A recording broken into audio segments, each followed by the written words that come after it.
This is Glass City Humanist, a show about humanism, humanist values, by a humanist.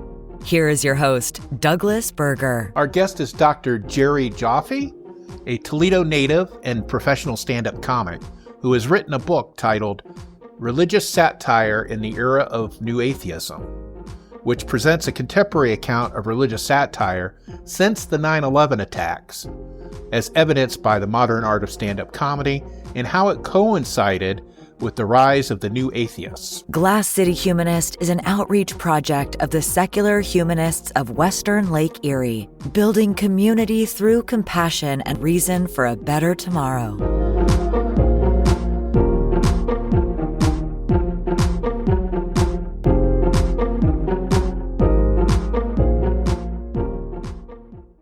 Okay, my guest today is Dr. Jerry Jaffe. He has over 30 years of experience teaching college classes, specializing in acting and comedy. He has directed or performed in over 100 shows. Before moving to the Cleveland area, Jerry lived and worked in Japan and New Zealand, teaching, acting, and directing there. Many of the articles on the theater have been published in various academic journals. His current book that we're going to be talking about today is Religious Satire in the Era of New Atheism, and it presents a contemporary account of religious satire as evidenced by the modern art of stand-up comedy. So, Dr. Jaffe, or if you don't mind if I call you Jerry, thank you for being with us. My students call me Jerry, and that's fine, and we don't have to get bogged down in minute details, but some people say Jaffe and some people say Jaffe, and I'm in the Jaffe camp. Jaffe. Okay, that's not a problem. Rhymes with coffee and it's twice as delicious. That reminds me of that old comedy bit. You don't have to call me Cyrus. You don't. Yeah. Yes. Anyway, I know I'm old. Well, we both are. So, like we said, that your book is Religious Satire in the Era of New Atheism. What drew you? What drew you to write a book about this topic? In the world of academic research, sometimes books take years to percolate because you're doing research on different topics. So I say that so that I can skip over the minute details. There's a couple of big things. And I would say the first big thing is that in the middle aughts, years after September 11th, there was a number of successful authors in the field of what came to be called New Atheism, Dawkins and Hitchens and others. And I read all of the top books in this field over those years, and they really resonated with me. Meantime, I'm, of course, I'm a huge comedy fan, so I'm watching a lot of stand-up and also movies and whatnot. And I slowly started to congeal in my brain that comedians who were overtly attacking religion, or not even attacking religion, just doing religious satire, Bill Maher and Ricky Gervais and others we could mention, topics and strategies and interests really aligned and overlapped with what the new atheist authors were writing about. The Venn diagram would be way overlapping. And I think that was the light bulb moment. Oh, here's something I could study and write about. The similarities, differences, overlaps between religious satire after September 11th and what the so-called new atheists were writing about. Of course, they themselves never identified as new atheists. That was a pop culture umbrella term that some journalists developed. But now they are known as the new atheists. And as we mentioned in your bio, you do acting and you teach acting and stand-up comedy, and you do stand-up comedy. Yeah. How long have you been doing that? And what did you stumble into it, or did you find out that it was a calling that you had? Right. To do it? Yep. So it will make more sense to answer the question about acting first. I saw a puppet show in second grade that came to my school, and the lights dimmed, and we watched puppets do Jack and the Beanstalk. And that was probably one of the 5 biggest moments of my life, because I was so entranced by the magic of, now the magic of theater, but I didn't know that when I was 7 years old. It was just magic was happening.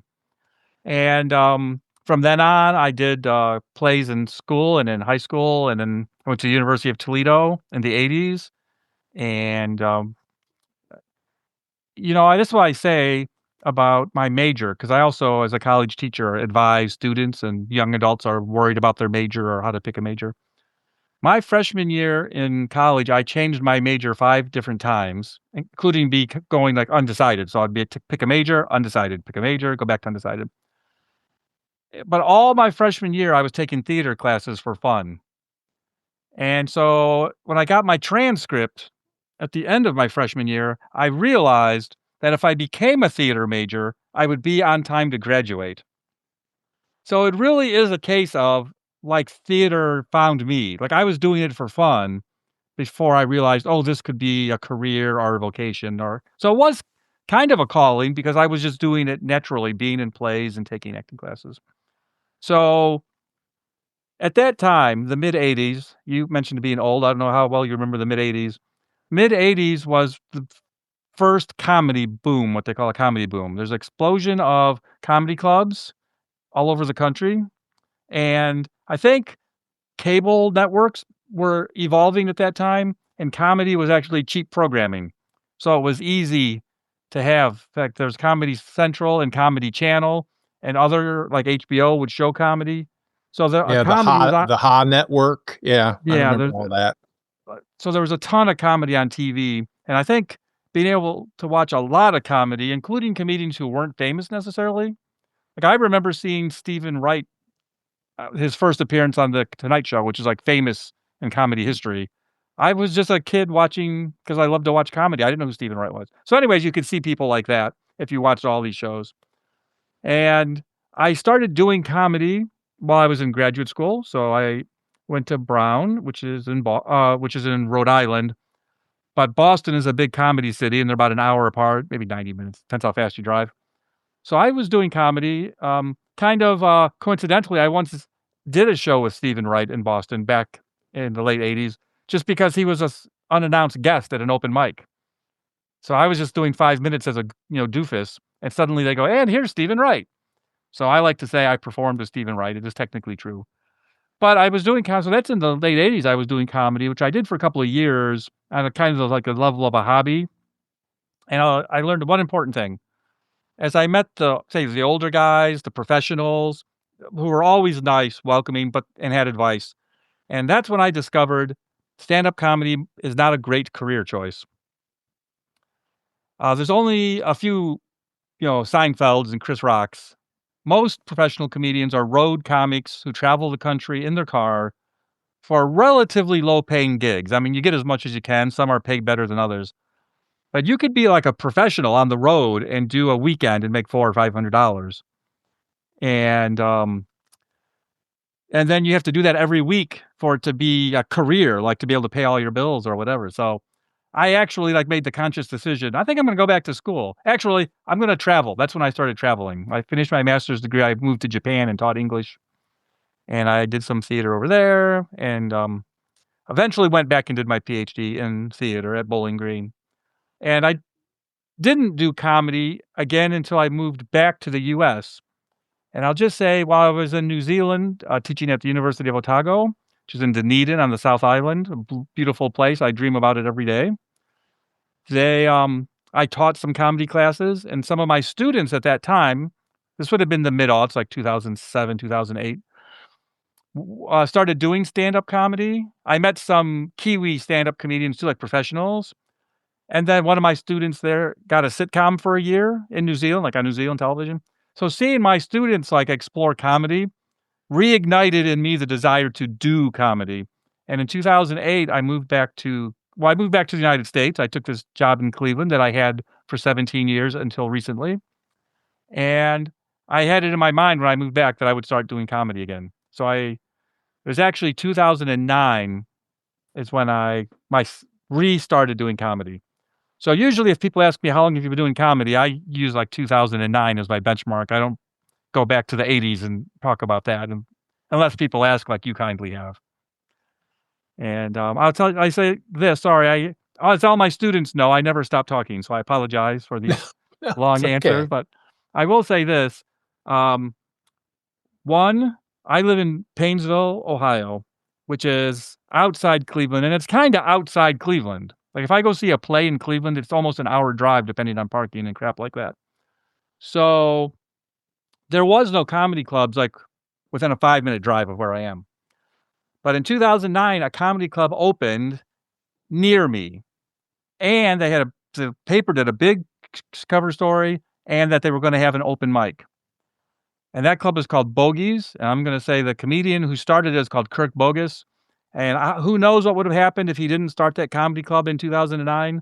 But it changed my life because it made my dream of like, oh, I want to restart comedy possible. And so I had a place I could go that was near my house and I could get started in it. And then the other thing I'll say is as an actor and a playwright, you audition or you write plays and try to get them produced and it can take years.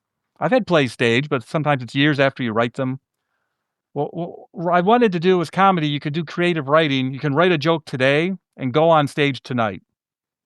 And the gatekeepers are much fewer. Like you just sign up for an open mic and you can go up and maybe your joke bombs or maybe you stink, but you know what? You still like have some creative control and can just go do it. So I think that really appealed to me at that time, 2008, 2009. Yeah, I am a big fan of comedy. Have been for a long time. I was probably one of the few 10-year-olds that stayed up Saturday nights to watch SNL. Nice. And so, Johnny Carson's show. I remember watching Drew Carey's first time on The Tonight Show. Okay, yeah, yep. And stuff like that. And, some of my heroes are like Bill Hicks and Mitch Hedberg and quite a few of those. So I guess I'm different than you are because I'm too scared to actually perform because I don't think I could do it. I know I couldn't do it, but I appreciate the art form and how people get up there and how jokes are composed and the timing and things like that. So there's quite a few of them that today I follow on social media. Right. Well, we do need people in the audience, so thank you for being an audience member. Not everybody has to be on stage. I have, with students and with some private students, but mostly with college students, coached many people to do their first performance on stage. And with when I've done this with students, I have a whole semester to get ready. I teach them joke writing, then I teach them improv, then we practice being on stage. Then they practice their set and I give them notes and help polish it. So and then I've had classes where the final exam was doing stand-up in a bar. And it was always a great time. The students would bring all their friends and teammates and family members. And the audience was very supportive. But the students were well prepared. And when you're an acting coach and one of your students do well, that they're talented and they're working hard. I'm just grateful to be a part of it. So when the students do these, have done these stand-up shows through my classes, and most of them thrive, I'm proud of them. Like, wow, like I'm just glad to have been nearby them while they had these great experiences. So whenever you're ready, I can get you up there. That's what I'm saying. Yeah, probably it's something on my bucket list. We can make it happen. Maybe I might have to get like extremely drunk. I don't know. It's been known to happen. It's like one of those things where I have to get extremely drunk and all the lights have to be out. One of those things. Woody Allen used to turn his back to the audience if they weren't laughing. Yeah. If they weren't laughing? Yes. So you could just tell your jokes to the wall. Don't even look at the audience. All right. So once again, your book is Religious Satire in the Era of New Atheism. Do you have a favorite moment in the book that you like to refer back to when you're talking about it to people? Thank you for asking that.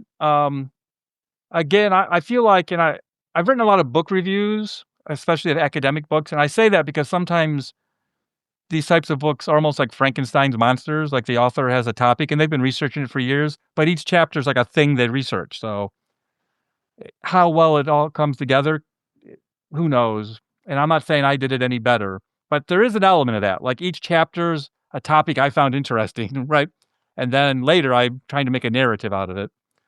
And as it's a little bit of a ramble, but I will say with that in mind, there's a couple things that stand out to me.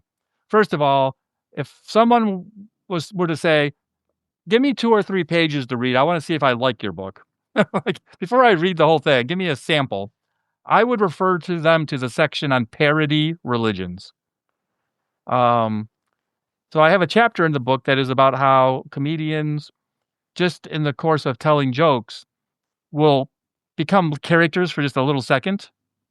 They're called act outs. Like a quick example, Seinfeld has a joke he does about why do the pharmacists have to be so far above us? And then he acts like a customer. Hi, I have my prescription, right? So these are called act outs.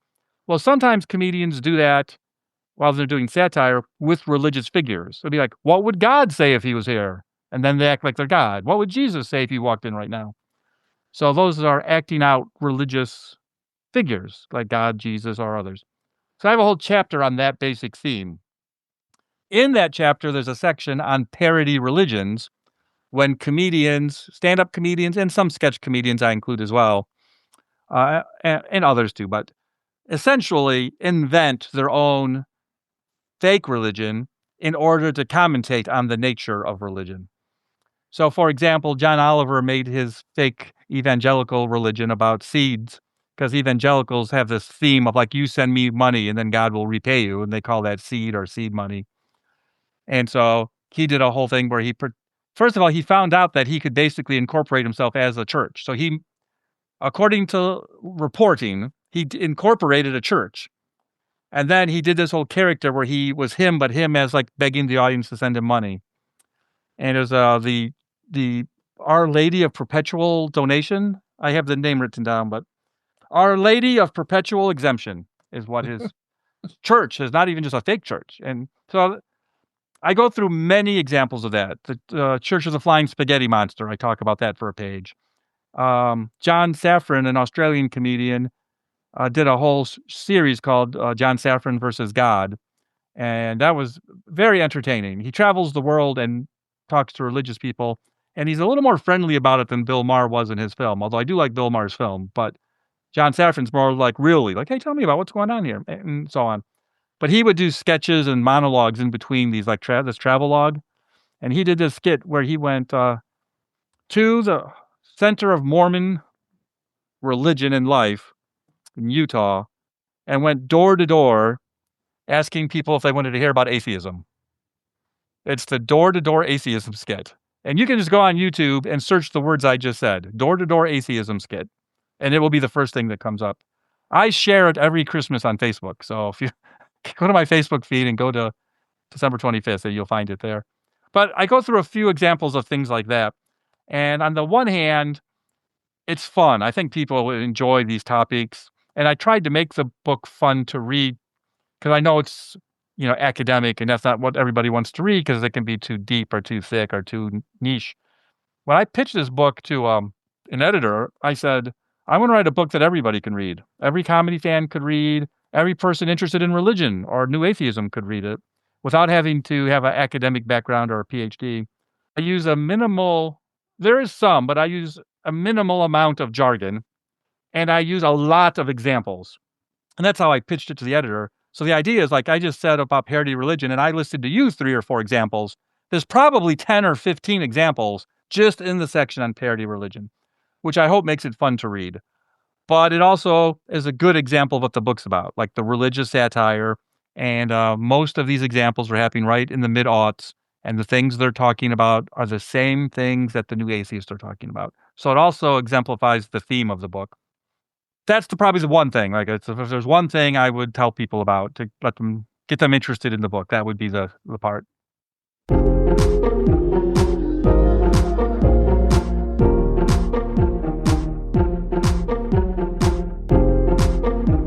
For more information about the topics in this episode, including links used, please visit the episode page at glasscityhumanist.show.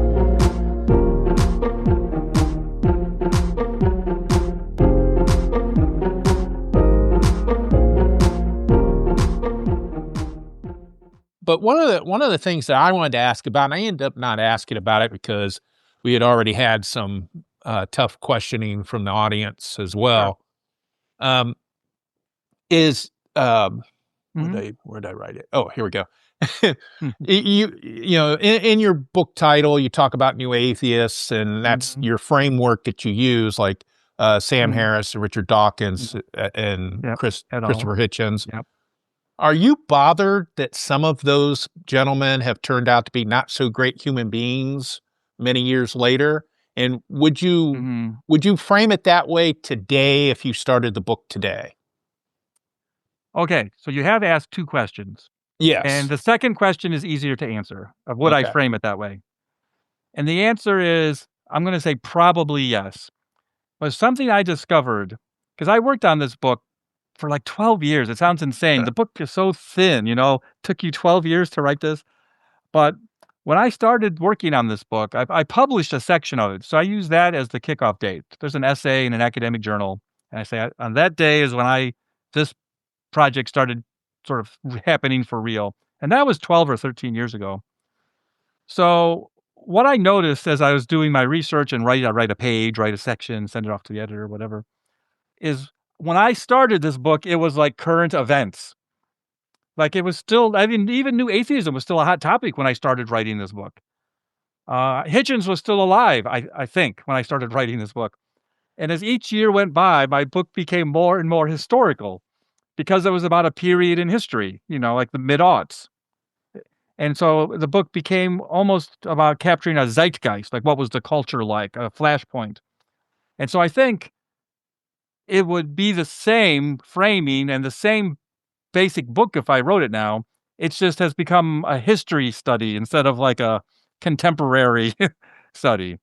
So I think the framework is valid. Like it's still the case that the Venn diagram of New Atheists and religious satire in the mid-aughts has a big overlap. Yeah, and again, you place it in that time period after 9/11. Yes. When people thought that was like off the table. And then here come these guys talking about atheism, getting these books. And so, I agree with that. It's just that, just the way that some of them turned out. The first half of your question. Yes. In fact, okay. So one of the like lesser tier New Atheists is P.Z. Myers. He wrote the book, The Happy Atheist. And he kindly appeared on my podcast, The Comical Heathen. And we talked about creationism and humor and his career. So if anyone's interested, go look that up. It's free on all your podcast platforms. But I will say, and I don't want to speak for someone else, so if he hears this and wants to amend it or put an asterisk, I total respect. But he said that because he used to hang out with those people. He would go to movies with them and socialize. And he said that more recently, he just won't let himself be called New Atheist because he doesn't want to be sort of branded because of the thing that you're bringing up about, let's just say, questionable questions that have been raised, behaviors that might be socially frowned upon in certain circles. Okay. So I do totally get what you're saying. And so there's a kind of question inside your question of how do I feel associating myself with the brand New Atheists, given that the brand, is seen as tarnished, to put it kindly, by the way. A little tarnish you could rub off. I'm just, I just want people to understand that, again, it took you 12 years to write this. So when you started it, it was great. Yeah. And just in the course of history. But I'm going to try to answer your question. So again, if you want to edit out the previous 7 minutes to get to the answer to your question. Okay. I think when you write a book, it's super helpful to have a good editor. And my editor one day was looking at some drafts and sent me a list of questions. He said, there's just 4 or 5. But he said, these are questions you probably need to address, at least to yourself. Possibly in the book, but at least to yourself. And he didn't bring up exactly what you asked, but you're going to see why it's connected in a second. He said, one of his questions was, are you going to address Islamophobia in this book? And someone brought up Islamophobia, I think, at the lecture as well. And what a great question for an editor to ask, because it's opened up so many adjacent questions, and also specific comedians and New Atheist writers and thinkers are all inside this question. And I decided that I couldn't really address it in the book because it's its whole own topic. There should be just another book written, Islamophobia in stand-up comedy and New Atheist authors, or New Atheist thinkers. So I have like a page in the intro where I bring it up. I give an example of a comedian, which is Jeff Dunham, who clearly does Islamophobic humor. But then I say, I know this is like a hot point culturally and an important one. I'm not dismissing it, but I don't think I can cover it. And one of the reasons I don't think I can cover it is because baked into the controversy, I'm speaking specifically of Islamophobia in stand-up comedians and some new atheist thinkers, is a kind of he said, she said, right? Because someone will say to the Hitchens or to Harris, you're Islamophobic, or to Bill Maher, you're Islamophobic.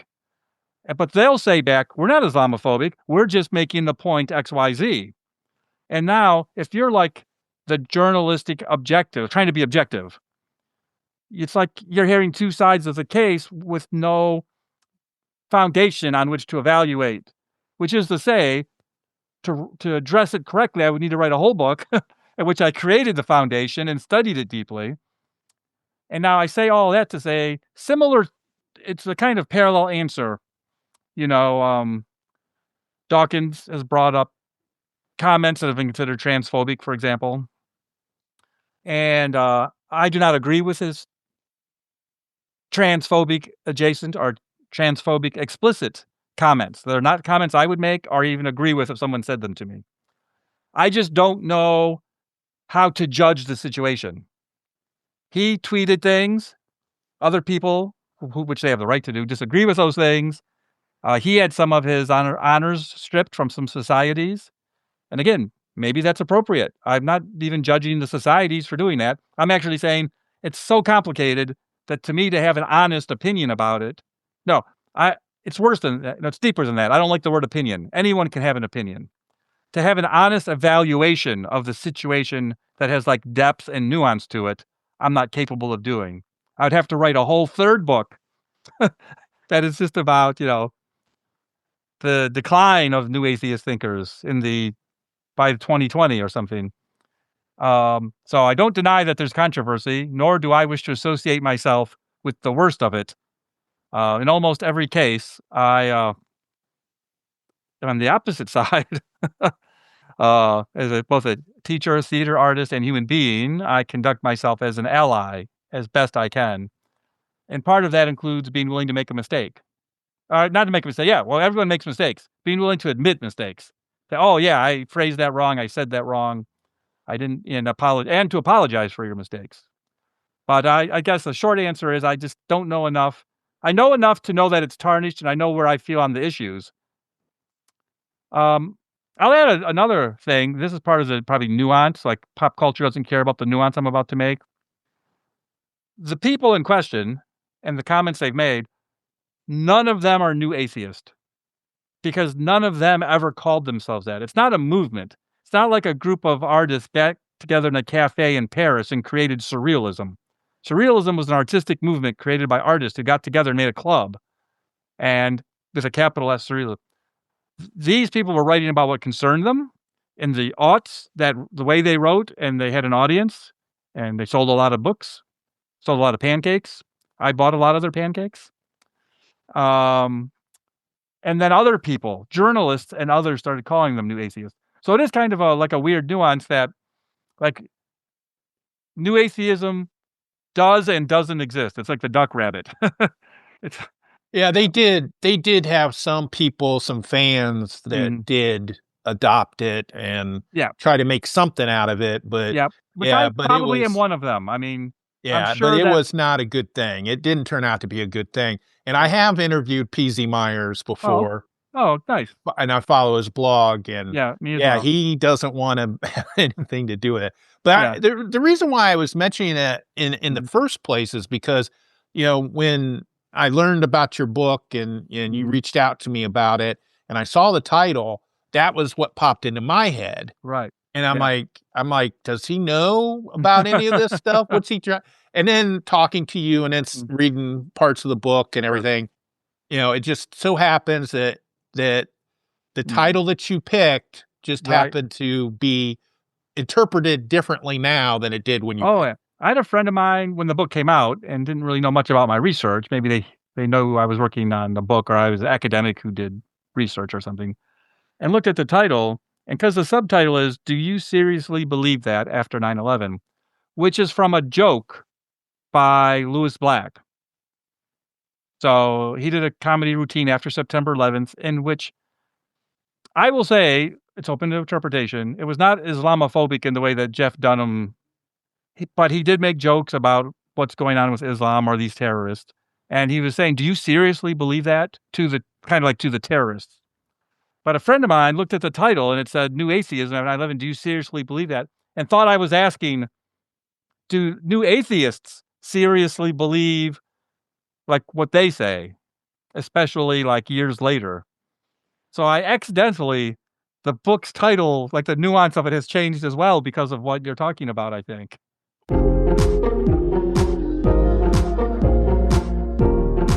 Segments of this podcast are available Tuesdays at 7 p.m. Eastern on WAKT 106.1 FM in Toledo and on toledoradio.org.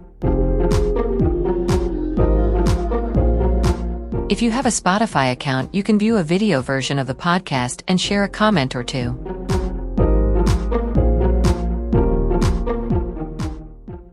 You mentioned about the Islamophobia, and I kind of wanted to touch on that gentleman that was at that meeting was asking why comedians were not making fun of Islam because they feared being murdered by the adherents that they don't fear from Christians.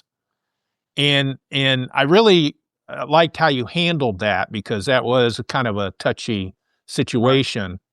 But could you expand on why there aren't large number of U.S. comedians making fun of Islam or jokes about the prophet?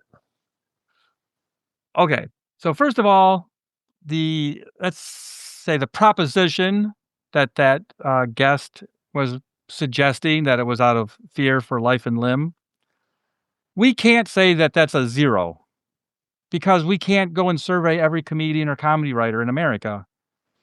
But we do see comedians and comedy writers parody or tackle Islam. So I don't think that the fear of reprisal that the gentleman was describing is as ubiquitous.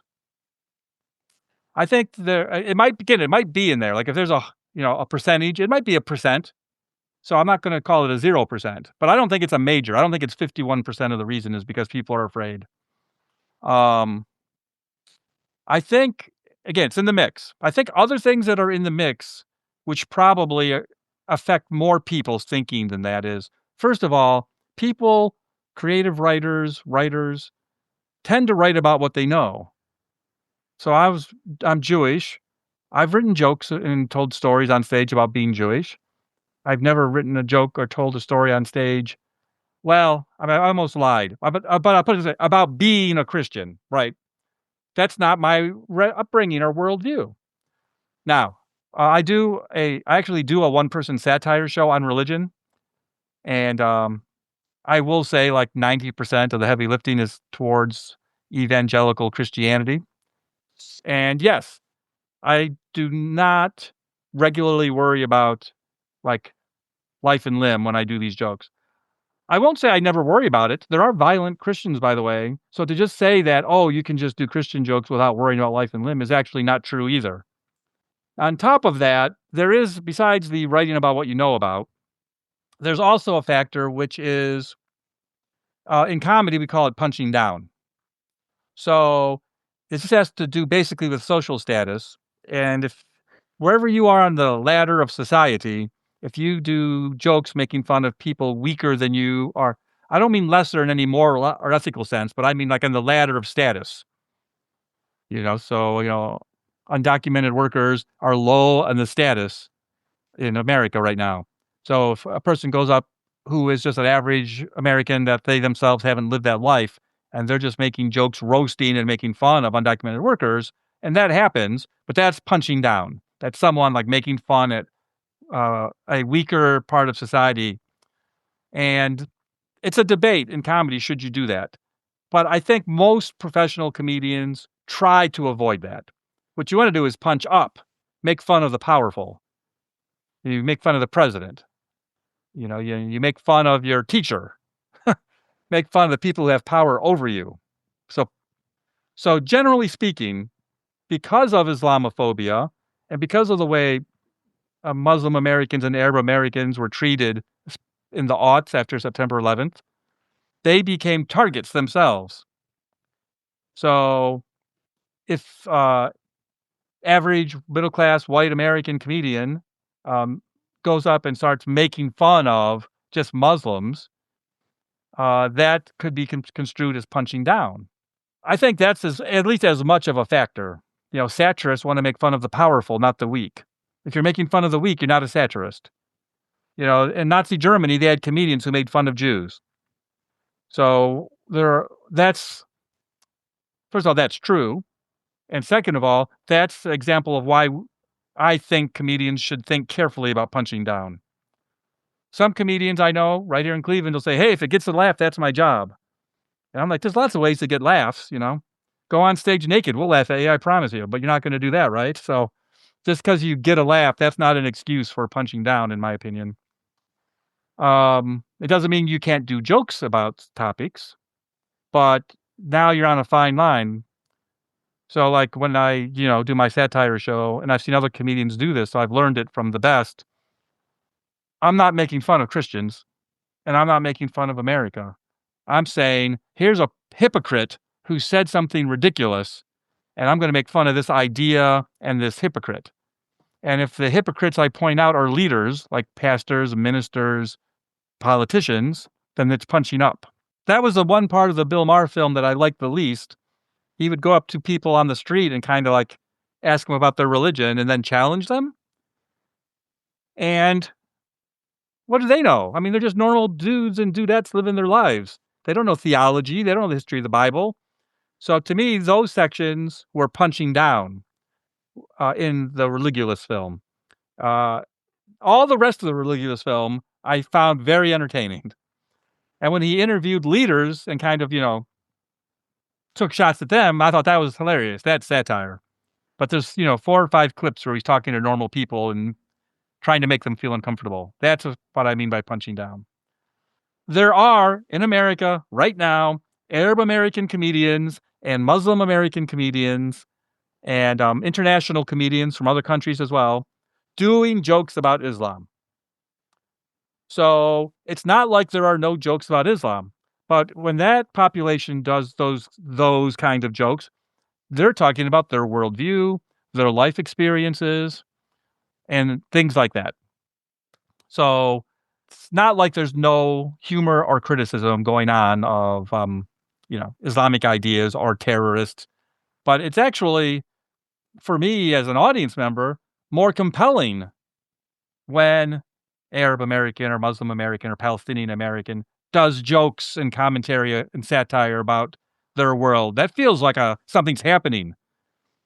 I was in a comedy club, I'll just say in Ohio, because there's no point in naming which one. Like around 2011, comedian, white man, very professional, headliner, totally experienced, ended his set, like an hour-long set, with like a 10-minute rant, like yelling and spitting and screaming about attacking and killing Muslims. And it was still close enough to September 11th that it like landed. And the audience like was on his side, like cheering and yelling and clapping and laughing. And I was there like, oh, I can't believe I'm watching this. And again, he was getting laughs. So someone going to come to me and say, well, he got laughs, so it's okay. No, I don't think it is okay. I think you have freedom of speech. Of course, you can say whatever you want on stage. I love it. But you have to take responsibility for what you're saying. And I think that guy was, at least in that 10 minutes of his life, in the same category as comedians in Nazi Germany doing jokes about Jews. Yeah, and the other thing too to point out is that what's funny in one period of time doesn't stay funny. Yep. The prime example is Eddie Murphy's movies. Sure. The first 2 movies that he did, the comedy movies. Mm-hmm. Yep. I tried to watch the first one day recently, and I was like, ooh, right, ooh. But I remember watching it the first time, I was just laughing. Yeah. Also, the you were, not you personally, but you'll know what I mean, were younger then. So, like an 18-year-old watching that in the 80s, that's like amazing even. Like Yeah. comedy album of the decade maybe.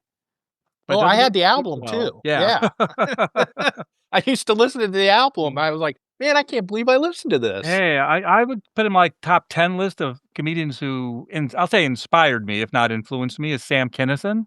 And Oh Sam yeah. Kinison was raised a minister. Hmm. He was from a family of ministers. He preached. You can look into it. It's super interesting. But just to say, then his comedy, if you know Sam Kinison, is so unique, revolutionary even. But he played this character that was known as the Beast. And the Beast was like his anger just taking control of his body. And a lot of his anger was directed towards like ex-girlfriends and ex-wives and things. And I mean, it blew audiences' minds. People laughed and fell over. They laughed so hard. I think because people can still get emotional about relationships, it probably still plays even. But I can't deny there's like some DNA of misogyny in there that is not the same in 2025 as it might have been when he first did it on Letterman or something like that. Yeah, so similarly, I don't know how well it's aged because of the misogyny elements. You're listening to the Glass City Humanist Podcast. Do you have any plans for another book or a different research topic in the future? Oh, thank you. That's a great question.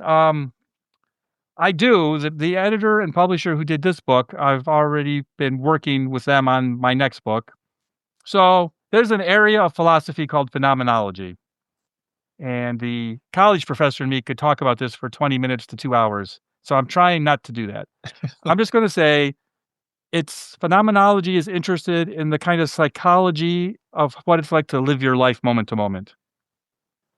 And this question is sometimes used when we study art because art is an experience. So you go like, what is that experience? Like you approach a painting, you see a painting, or you're in the audience watching a play. So you're living your life. What is that moment? So I want to write a book that details and studies all of the like in the moment existential elements of a comedy club. So I've done a couple lectures about it already, and I've been talking to my publisher about it. So, that's in the works, but I'm sure my goal is to not take 12 years. When this satire book came out, and one of my friends asked me, how long did it take you to write that? I said, about 18 months. Unfortunately, that 18 months was spread out over about 8 years. So if I could just do the 18 months in 18 months, I could write the whole book in less than 2 years, but it's not that easy, unfortunately. All right, Jerry. Well, I really appreciate your time joining us Oh. today. As we wrap up here, how can somebody get your book or maybe see you perform? Oh, thank you very much for saying that. Um, the Fortunately for me, as both a human being and an academic, the book was published by Routledge, and Routledge is a major publisher, so that always looks good on your resume. But what's good for people who might want to read the book is it makes it easy to find. Everybody has it. You can go to Amazon, you can go to Barnes and Noble. If you go to your local bookstore, you'd probably have to order it. I doubt they'd have it on their shelf, but it's orderable through any bookstore. There's a hardcover, paperback, and ebooks are all available. Because it's an academic book, the hardcover's like weirdly expensive because the publisher expects like libraries and researchers to buy it. I tried to pitch them like, no, if you make this affordable and do a little bit of marketing, I bet people would buy this book. But they didn't do either of those things. But the paperback is a normal price, about $15, depending on where you get it, and the ebook's the similar, like $10 to $15. So it's you don't have to spend $50 to get it. Go ahead, by the way, please spend $50 to get it. My royalties are based on a percentage, so if you buy the expensive version, I get a bigger kickback. But it's easy to get. Just go to Amazon, put in Jerry Jaffe Satire, or you should be able to find it.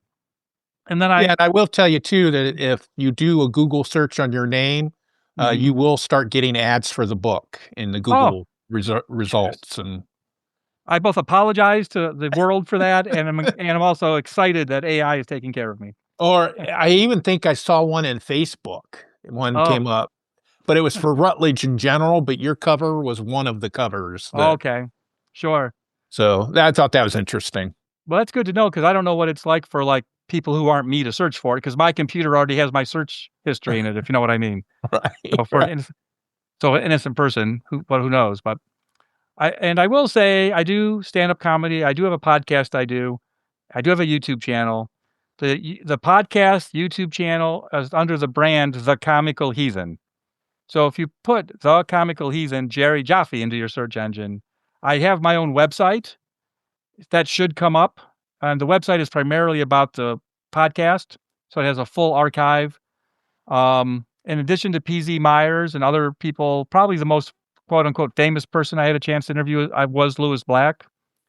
And that was very kind of him. I have some kind of behind the scenes Lewis Black stories that are kind of funny too, but he got a delivery in the middle of the interview. So I heard the whole delivery take place. And then the reception wasn't good. And he asked me to call him back on a different phone number, which is to say I have Lewis Black's private phone number. And I'll have Lewis. Yeah. Yeah, I'll have all the links to all that stuff in the show notes when this gets published.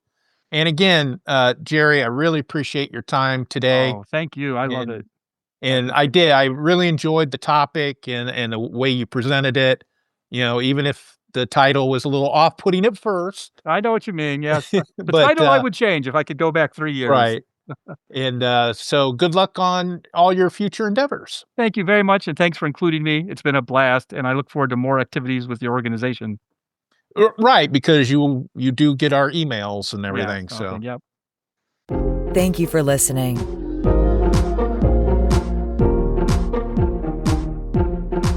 For more information about the topics in this episode, including links used, please visit the episode page at glasscityhumanist.show. Showlee can be reached at humanistswle.org.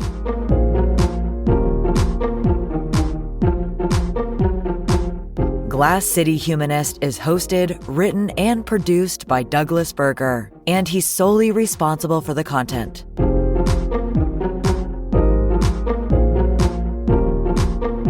Our theme music is Glass City Jam, composed using the Amplify Studio.